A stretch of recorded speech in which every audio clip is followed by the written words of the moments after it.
Shalom Bapak Ibu Saudara terkasih dalam nama Tuhan Yesus. Apa kabarnya? Baik. Saya harap semua saudara baik-baik saja, amin.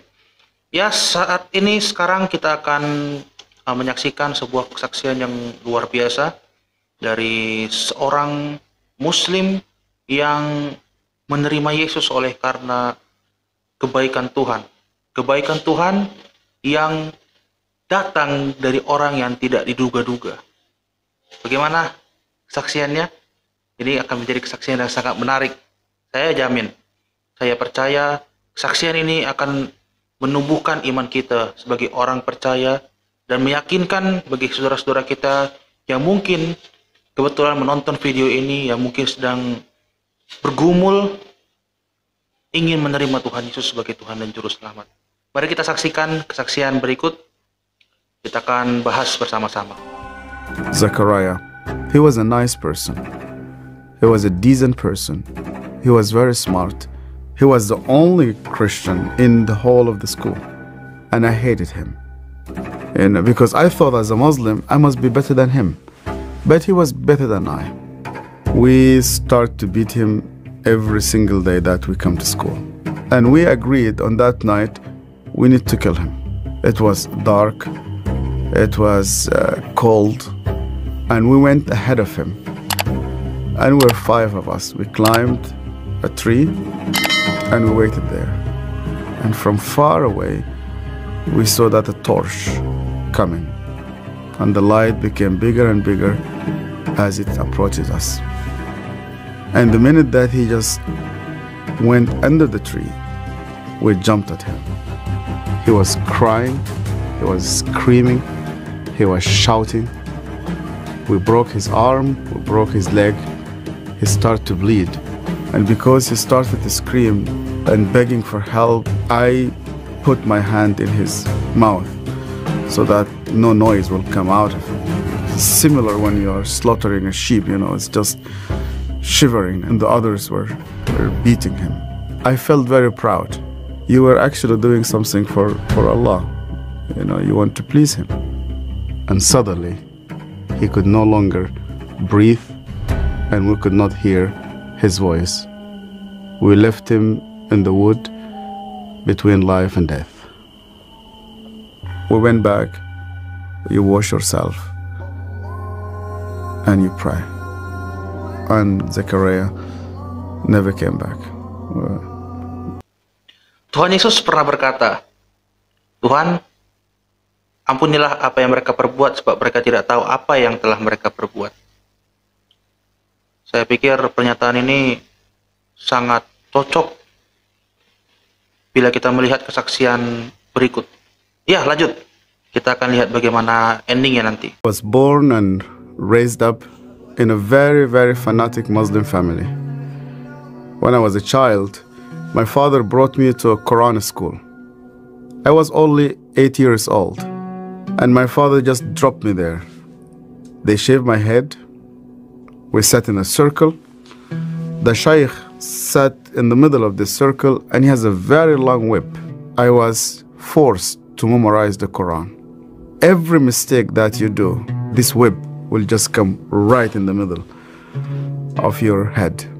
You're not allowed to cry, because in our culture they tell you men never cry.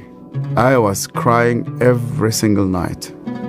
And they told me, you belong to the Islamic Ummah, and that's why you fight for it, you stay loyal to it. I started to hate people, to hate everybody who's not a Muslim. And I especially used to hate the Jews. So I was preparing myself to go and fight for Allah in the jihad. But every night I went to bed, and when we put the light off, I did not know what will happen with me if I die. Satu hal yang kita tahu, saudara, jika kita menyerahkan diri kita kepada Tuhan Yesus, satu hal yang pasti akan menjadi jaminan kita sebagai orang percaya, yaitu jaminan kemana saat kita akan sudah mati nanti. Tuhan Yesus telah menjamin kita, menjamin roh kita, agar kita akan bersama-sama dengan Bapa nanti di surga. Dan masih banyak orang yang belum mengenal, yang belum mengetahui akan hal itu. Mari kita sebarkan Injil ini, kita sebarkan keselamatan ini agar semakin banyak lagi orang-orang yang percaya kepada Tuhan. Dan itu tadi sedikit latar belakang dari saudara kita ini, bagaimana saat dia masih di agama lamanya. Mari kita lanjutkan. My cousin was severely sick, and the doctors, they said he's going to die. They gave him only a couple of days. And one day came two people. They were Coptic Christians. And one of them wanted to greet me. And then I saw he had a cross. And then I pulled my hand back. I said, well, I'm not going to touch a hand with a cross. And then he said to me, we hear that this child is sick. We would like to pray for him.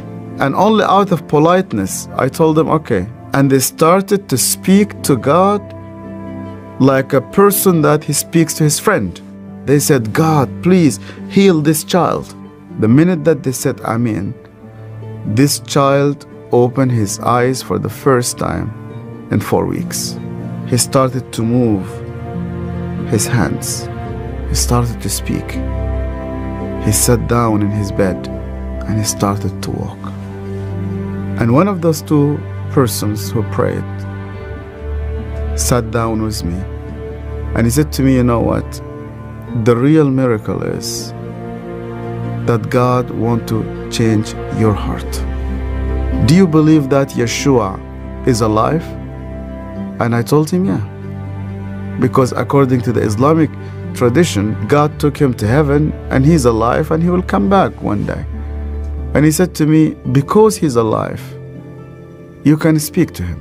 That changed my entire life. And when I started to read the scripture, nobody needed to convince me to love the Jewish people. The only way for Muslims to start to love the Jews is when they meet Yeshua.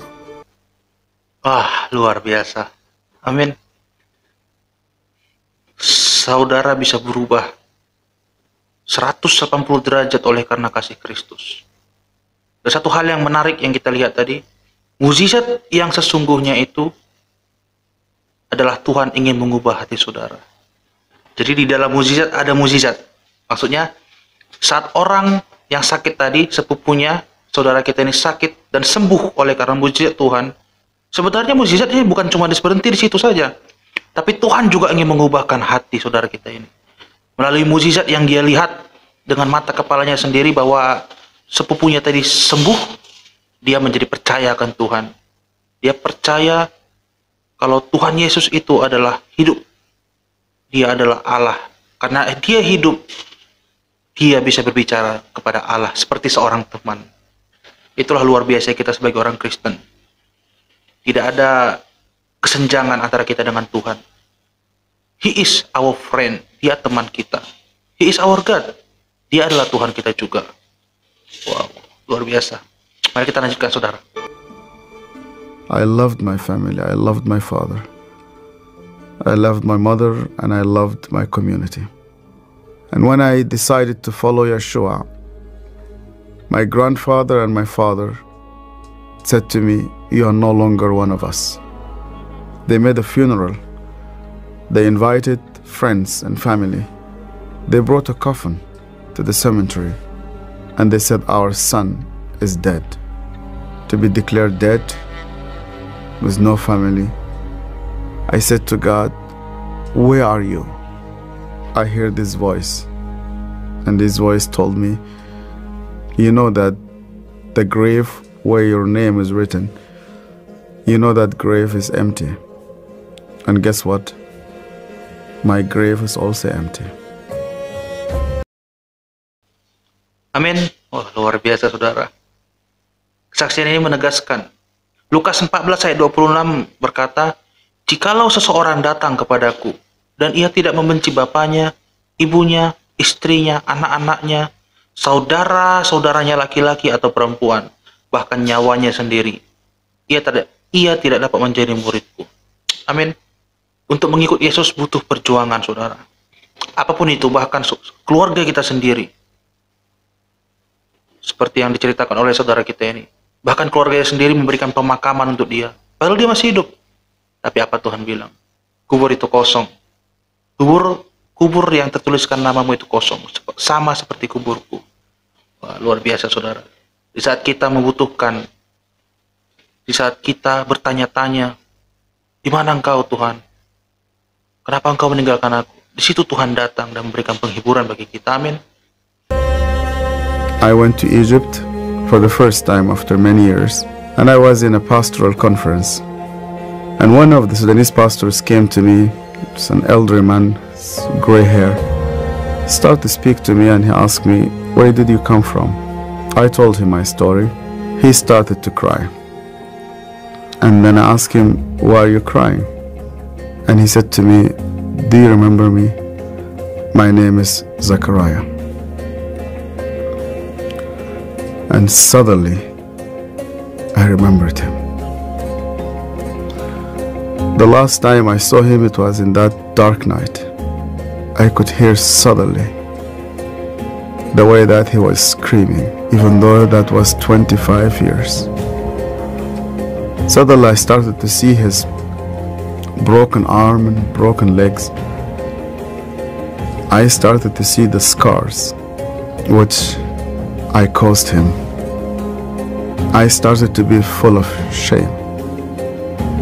I was a bad person, yeah. I was terrible.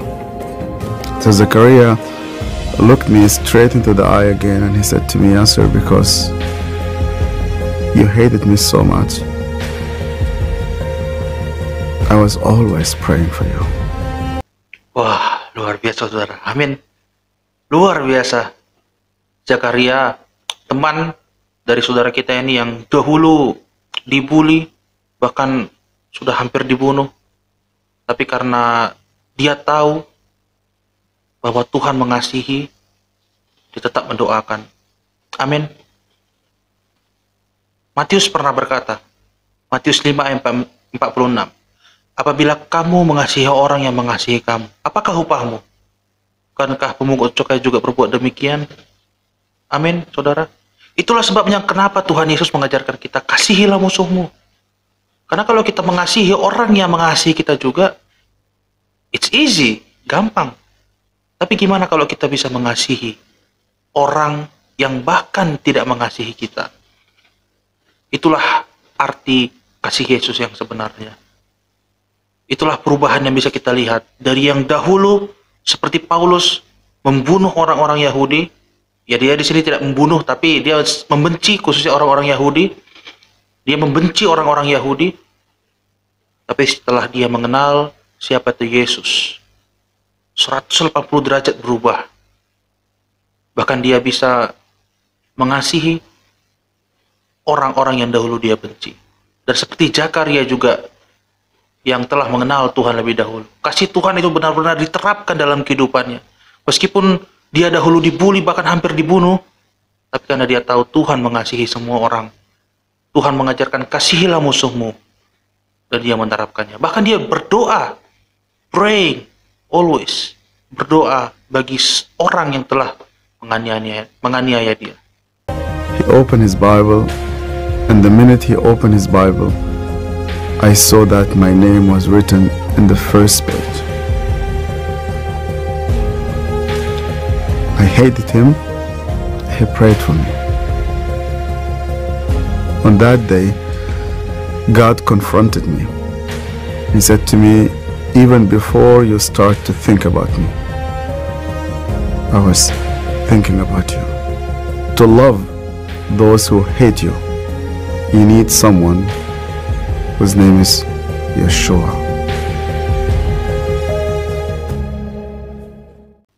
Look at his face. Oh my God. Amin, saudara.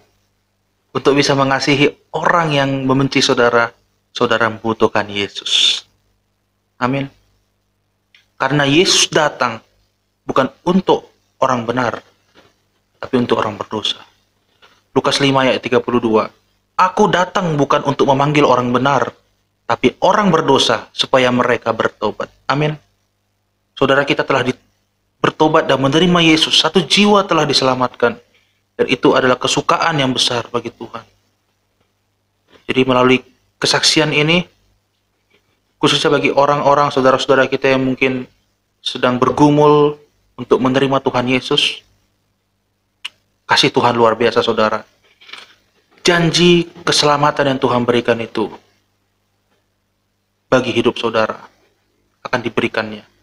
Dan bagi kita yang telah menerima Tuhan Yesus, jadikan kesaksian ini bisa menjadi motivasi bagi diri kita.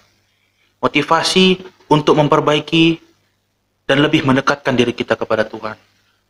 Untuk lebih melatih bagaimana kita bisa mengasihi orang-orang di sekitar kita.